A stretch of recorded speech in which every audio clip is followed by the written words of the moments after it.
Hey, CaptData here. Welcome to my workshop. Um, epoxy resins. My daughter asked me to how I was doing some of the stuff, and I thought I'd put together a little primer on epoxy resins just to give you kind of the basics. It's not really designed to teach you how to encase things, but it gives you the basics on how to mix and just some simple do's and don'ts to move you along. And that's what this video is really about. So I figured, well, I'll just post it up to YouTube. If you like it, go ahead and hit the like button. If you don't like it, then don't hit the dislike button. I don't care. It was kind of fun to do. You can see the encapsulation. I got a little bit more bubbles than I wanted to do because this stuff was kind of I was quick and dirty, and I should have done slower pours, like a quarter of an inch or about an eighth of an inch thick would have been much better, and done multiple pours. But I did some really quick ones. All right, and then the other thing I found out is you really do need to use the descant because that was just a flower I picked out of the front yard, and I stuck it in there. And as you can see, it doesn't hold up very well. It's not bad, but it's not really, doesn't really look like a flower, and it doesn't really pop. So you really do need to do the silica thing to make it work right. And maybe next time, maybe I'll do that too. All right. So here's how I did it. So it's pretty simple. You have a two-part system. You have the tabletop, which is A, and you have the hardener, which is B. Okay. I usually like to use, I get some Solo cups, Dixie cups. They're the same ones you use in the bathroom for brushing your teeth. And then you simply mark them. Alright, if you're looking to have an A or B and an A, and then what I use is I use this, but you don't use anything. And I simply come down here, set the level, put a black mark there, and a black mark there. Because this system is done by volume, not by weight. So you have to make sure the volume is the same.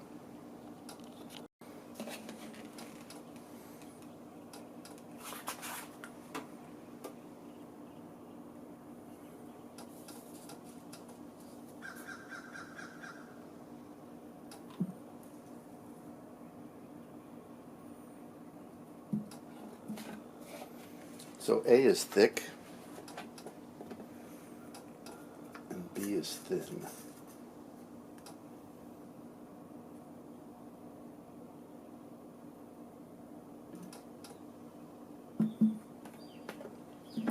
So the key here is to just get the volumes exactly the same, that level.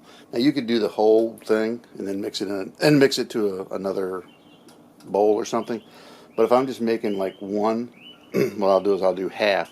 That way I can dump one into the other, and I don't have to get another piece out. And there's also an advantage in that the thick stuff, which is the A stuff, all right, is hard to get out of this stuff. You got to really scoop it to get it out. So if I pour this in, I use the thin, I'll pour it over there, and I get a better even mix. All right. Tip: mark A on the white cap, because you will forget that white is A and black is B. But maybe not, but I do. Denatured alcohol is your best friend. You may think you didn't get much on there, but when you pour it out, it's going to thin out. The gloves are cool for keeping your hands okay, but even then, you can see this is run down there. So a little bit of denatured alcohol will take that right off. And the better you keep your workplace clean, the better off you are.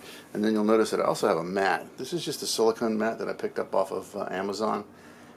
You could use anything you want. I have another baking rack that's got a lip on it, which I kind of like better for pouring. But this just, if you spill something, it's really easy to get it off of this little mat right here than it is to get it off a piece of wood. It just pops right off. Now the next level up, if I'm just using straight clear stuff, which is I think what you want to do, is you can buy these powders online, alright? And you can get different things to pour in them. I bought these colors. I think I paid like $10. They came from China, but they work as good.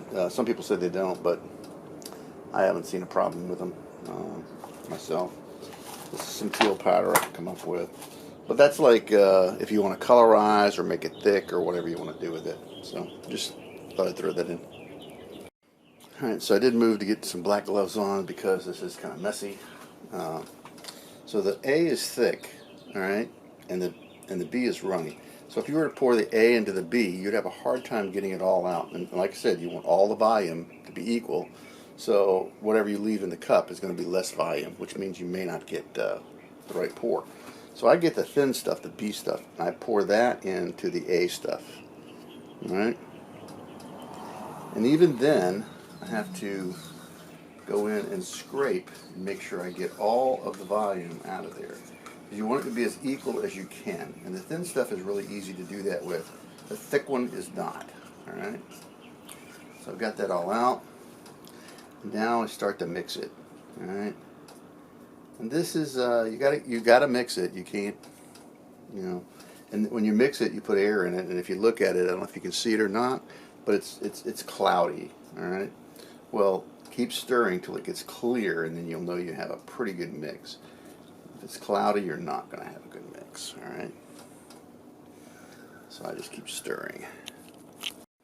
So the next thing I'm going to do is I'm going to try a couple of things. I've been letting this just set. This stuff can really set for, I don't know, 5 or 10 minutes or so. You just got to time it. When it kicks over, it's going to kick over. But as long as it's runny, you can let it set. So that gives you time. Number one, you let it set, the bubbles come out. Number two, it won't kick over as fast.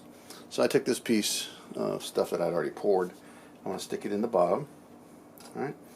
And I got some, I don't know, your mother got these somewhere. So I'm just going to stick those in there and pour over top of those and see how they look.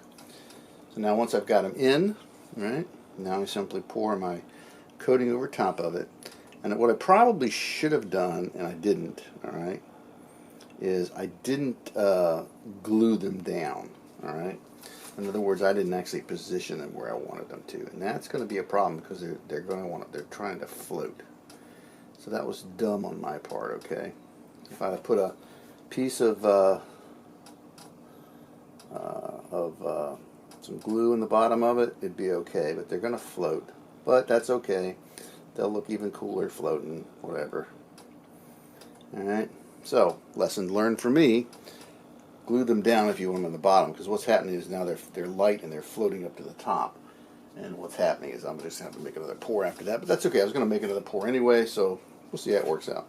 So now I've got that in there. And then what you really do is we want to set this over to the side a little bit on a flat surface. And then what I'm going to try over here is, I got a piece that I think Liam made this and I made this one. We're going to stick that in, and let's see if this works. And I had a flower. Well, up front got a flower. Alright. So let's see if that flower will work in this thing. Alright.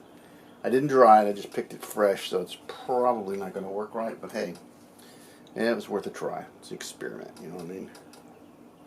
So we're going to pour it in like that. Oh yeah, that looks like crap. Alright. So let's pour the rest of it in like that. Now, I wouldn't recommend thick pours like I'm doing right here because they may bubble up on you. So if you're going to do what you're going to do, I would do thin pours, all right? And I would do some really thin pours.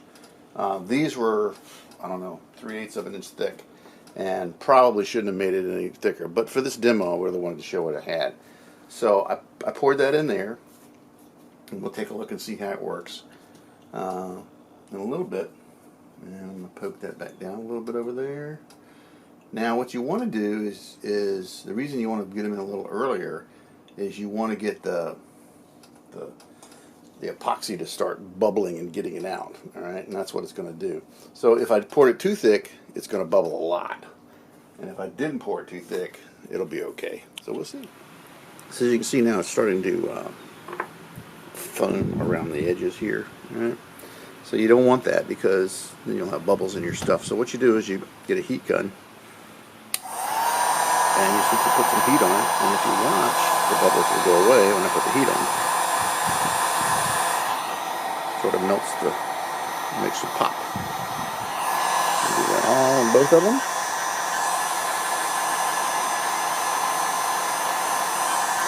And this is what makes it really clear if you don't have a vacuum pot. And I think even if you do, this still works a lot better.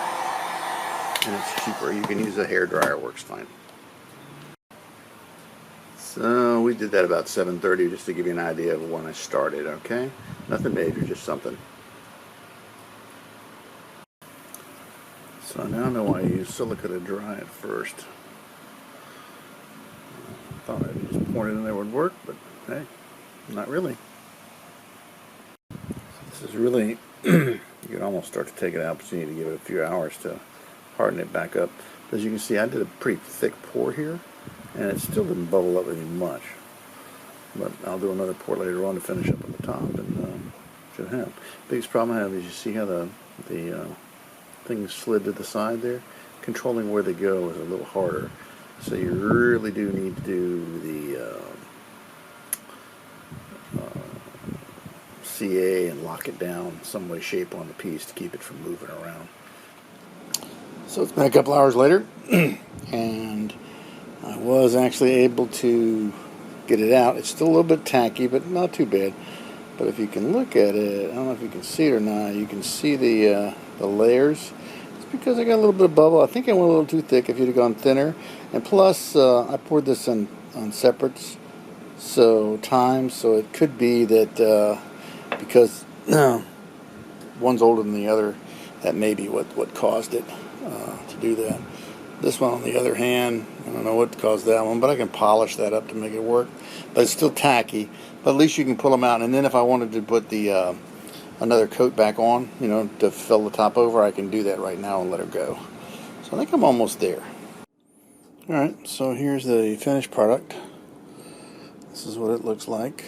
And it took like 3 pours. You can actually see the difference in the 3 pours, which is unusual.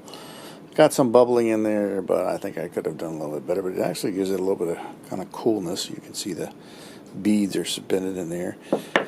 And then this is the other one I did. It's kind of cool too. It needs some work. You can see it's frosty on the sides, but I can polish that one. And then the actual flower, which I tried, actually turned out a little better than it was.